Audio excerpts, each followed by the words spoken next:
Alrighty, hello everyone. I hope you had a great day at school today.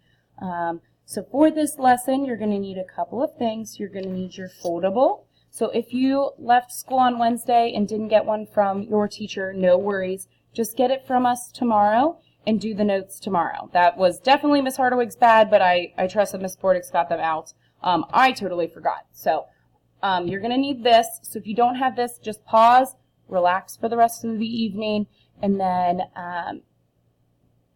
do the notes on Thursday. But if you have it, then let's get started. So I'm going to put that off to the side. Today's lesson is Unit 2, Lesson 2. It is over slope.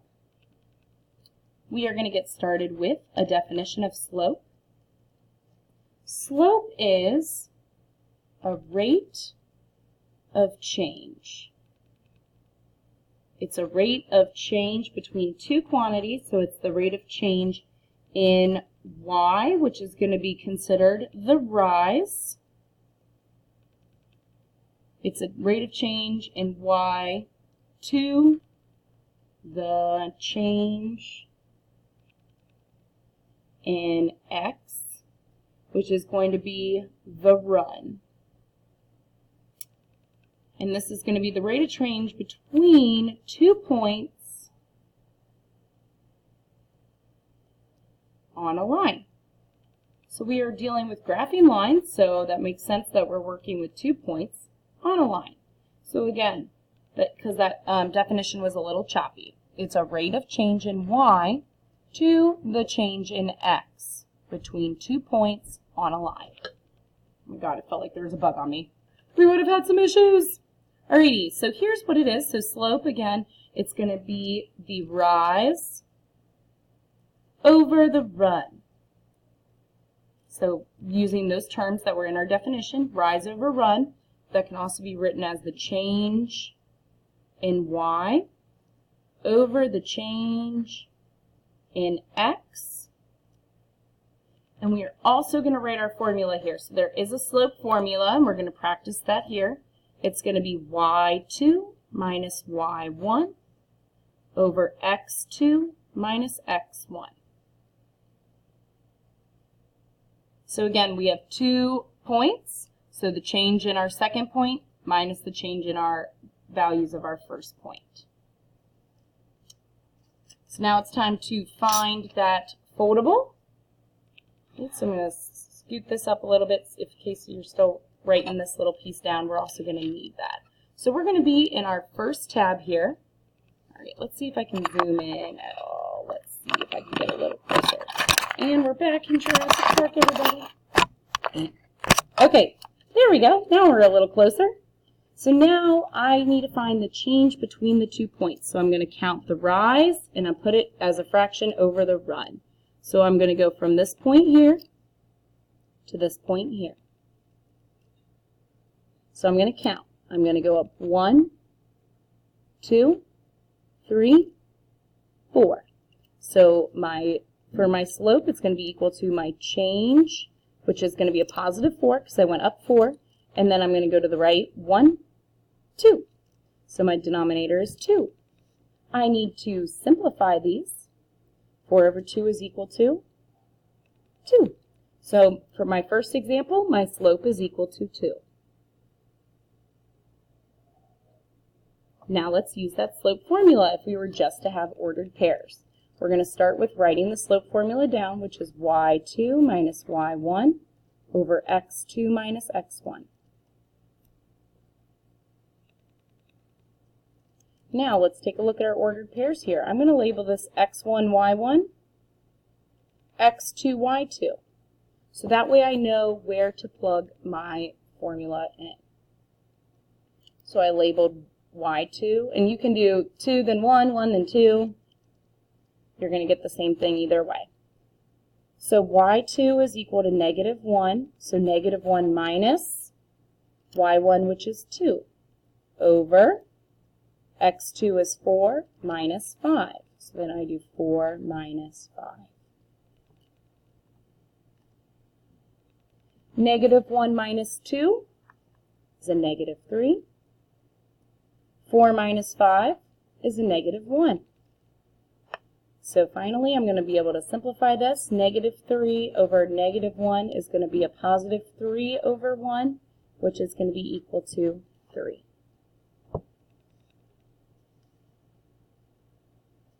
So that is the first example, which if we flip our tab down, positive slope.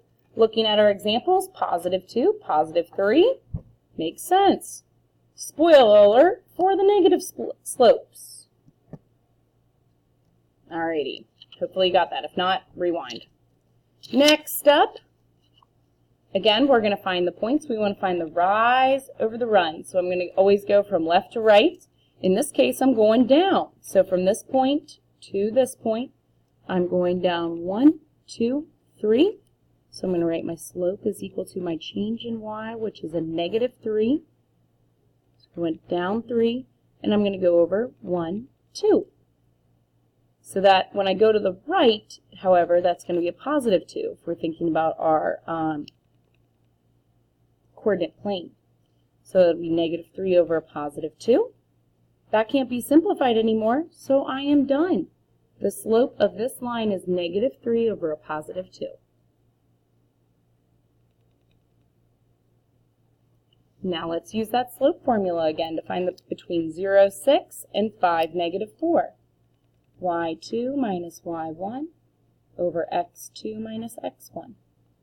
And then I'm going to label x1, y1, x2, y2. As long as you know what your numbers are labeled, you don't have to write it down, but if you want to, that's how I do it, just because it goes in order, keeping all of our numbers in line.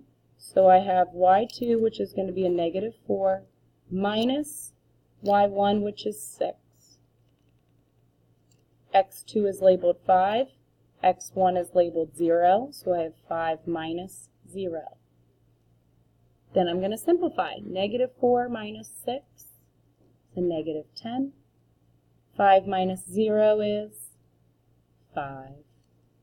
If you said 0 at home, don't worry. 5 minus 0 is not 0, but nobody heard you because you're at home. Alrighty, so then we're going to simplify. So m is equal to negative 10 over 5, which can be simplified to a negative 2. So again, when we looked at our negative slopes here, we had a negative 3 over 2. Take a look at our line. It was going down when we looked at it from left to right. And then when we simplified here, we got a negative 2 as well. So that's half. I cut it in half so it's easier to paste it into your notebook. All right, 2 more. Well, technically 4, but alrighty. So we're going to have a super fun way to remember this, but using the same piece in mind. How many? So going from this point to this point, how many slots did I go up or down? None. It stays on the same plane. So my change in y is 0. And then I'm going to count my points. 1, 2, 3, 4, 5. I went positive 5 there. So 0 over 5, 0 divided by 5 is equal to 0. So my slope for number 5 is m is equal to 0. Spoiler alert, all horizontal lines are going to have a slope of 0. Now, using the ordered pairs, the first thing that we do is write down our slope formula, which is y2 minus y1 over x2 minus x1. Ugh, my nose was very itchy. Then I'm going to label my points x1, y1, x2, y2. And then I plug it in. I labeled 4 as y2, so I have 4 minus y1, which is 4. x2 is negative 3 minus 0.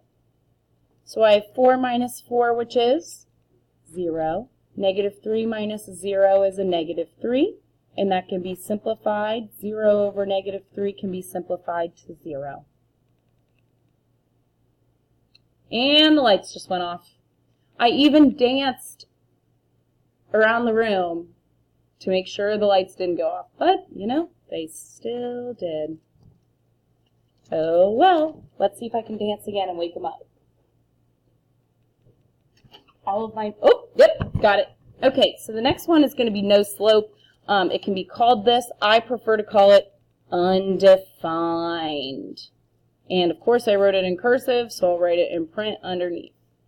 Undefined.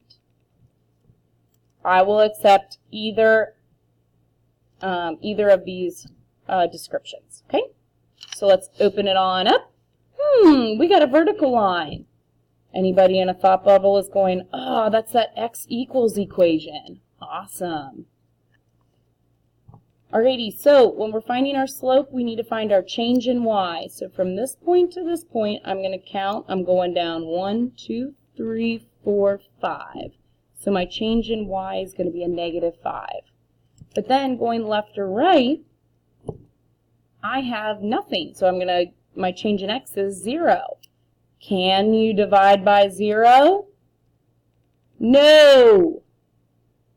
You can't divide by 0. So when 0 is in the denominator, it's going to be undefined.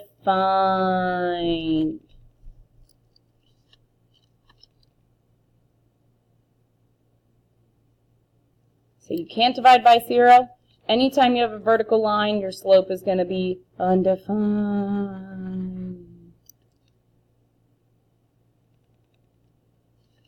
Alrighty, so let's see what that looks like with our slope formula. First thing what we do when we have those ordered pairs, y2 minus y1 over x2 minus x1. y2, after labeling my points, and again, if you're getting the hang of it and don't feel like labeling, you don't have to, but you need to make sure you're properly plugging it into your slope formula. So I have -2 minus 2 over 5 minus 5.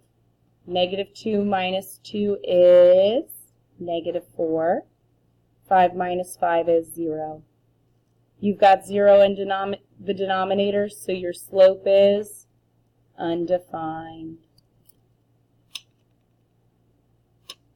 Alrighty, so now that you're done with your notes, we're going to have Jurassic Park 3 here. So back up to all of your notes. You've got, you can paste them in like so that way everything stays nice and neat. Only one page of notes today, not a bad gig. Make sure you fill out the Google form once you're done copying down the notes, and make sure your notes are copied into your notebook because Mrs. Bordix and I are walking around and checking those. Okay? Awesome job. We will see you soon, but we will be working on this on Friday, so expect to work on this on Friday. Okie dokie. Bye!